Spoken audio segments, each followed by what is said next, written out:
10 vérités pour arrêter de te justifier après 50 ans. Tu ressens encore trop souvent le besoin de te justifier quand tu fais un choix ou quand tu prends une décision.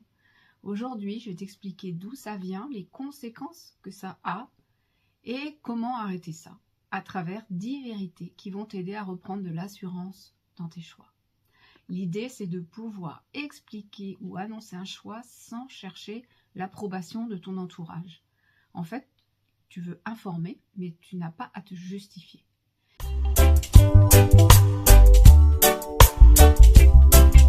Tu verras qu'en fait, c'est pas seulement arrêter de te justifier qui va te permettre de faire tes choix, en fait, c'est complètement l'inverse. Donc on verra ça à la fin. On va d'abord chercher à comprendre ce qui se passe vraiment.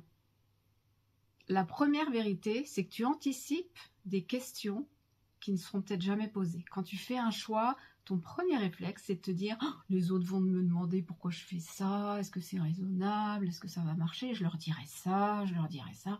Tu réponds en fait à des questions que tu imagines, que tu as dans la tête, mais qui n'existent pas, ou en tout cas pas du tout encore.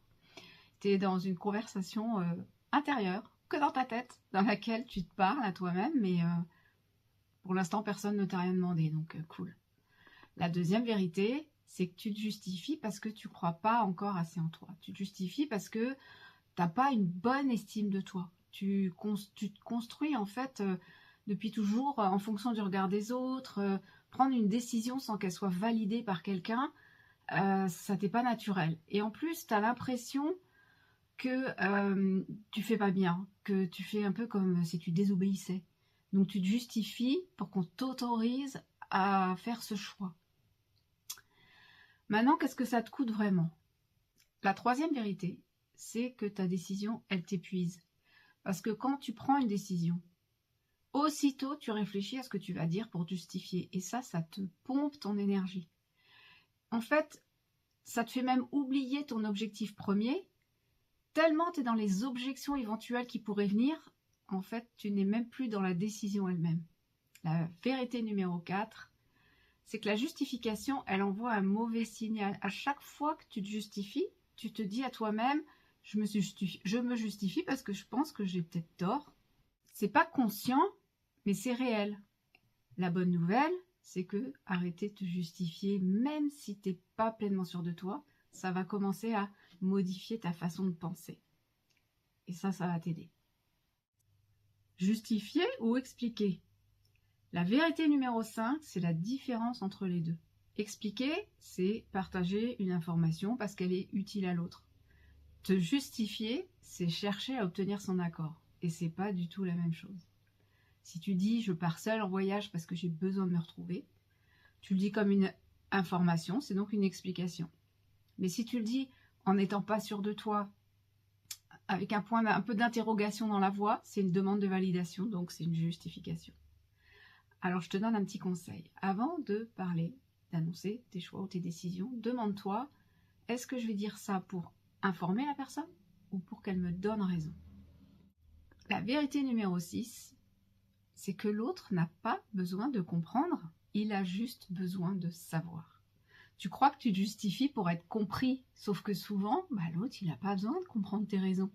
Il a juste besoin d'être informé de ta décision, si ça le touche d'une façon ou d'une autre, mais c'est totalement différent.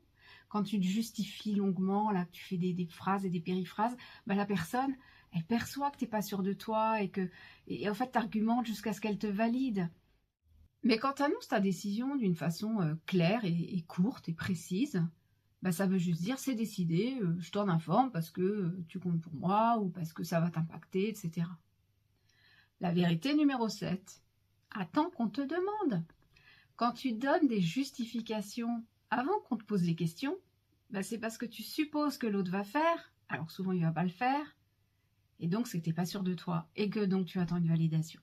Moi je te propose un exercice simple, tu annonces ta décision en une seule phrase.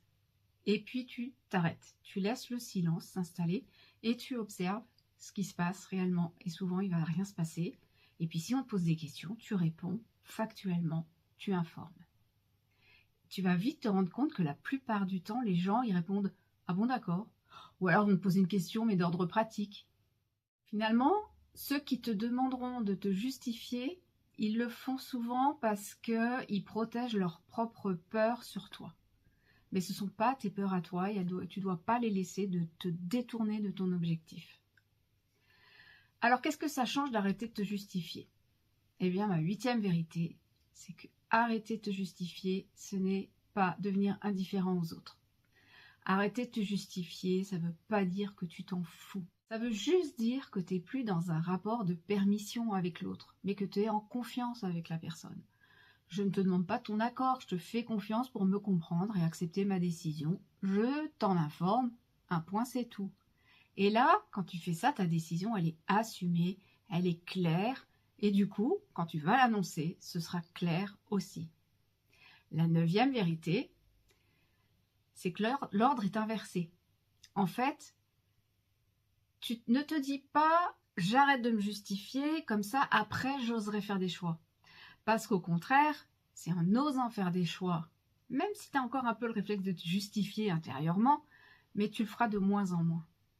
Quand j'ai créé mon entreprise, je suis d'abord partie sur un plan A, en ayant mon plan B bien en tête.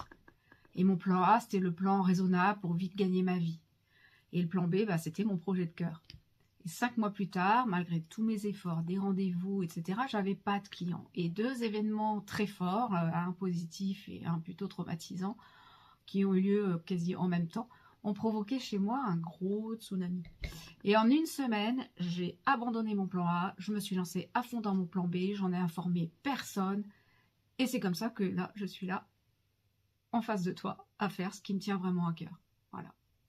Et la 10e vérité, c'est que ton âge, il te vaut toutes les permissions, non? Après 50 ans, tu as quand même accumulé assez d'expérience pour te dire que la plupart des objections que tu imagines, elles sont juste dans ton imagination. Tu as même acquis une forme de sagesse, tu as du recul, donc certain. En fait, tu as 50 ans de preuves que les gens, ils s'en remettront de tes choix, même s'ils n'approuvent pas sur le moment, et que toi, tu as tout à y gagner. Donc, arrêter de te justifier, c'est de garder pour toi le temps et l'énergie que tu mettrais à le faire. C'est faire confiance à ton jugement aussi, c'est très important pour prendre tes décisions et faire tes choix. Et c'est comme ça que tu vas construire la vie que tu veux vraiment pour toi. Donc dis-moi en commentaire, c'est quand la dernière fois que tu t'es justifié avant même qu'on te pose la question? Si tu veux être accompagné pour créer la vie qui te fait vraiment envie et passer à l'action sans toujours te justifier, j'ai créé un programme, nos 50 ans à nous, qui est spécialement pour toi. C'est 6 semaines d'accompagnement individuel personnalisé. Le lien, il est en description juste en dessous.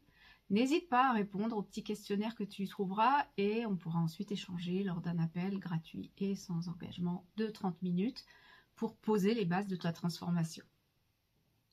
Je te dis à très vite pour une prochaine vidéo.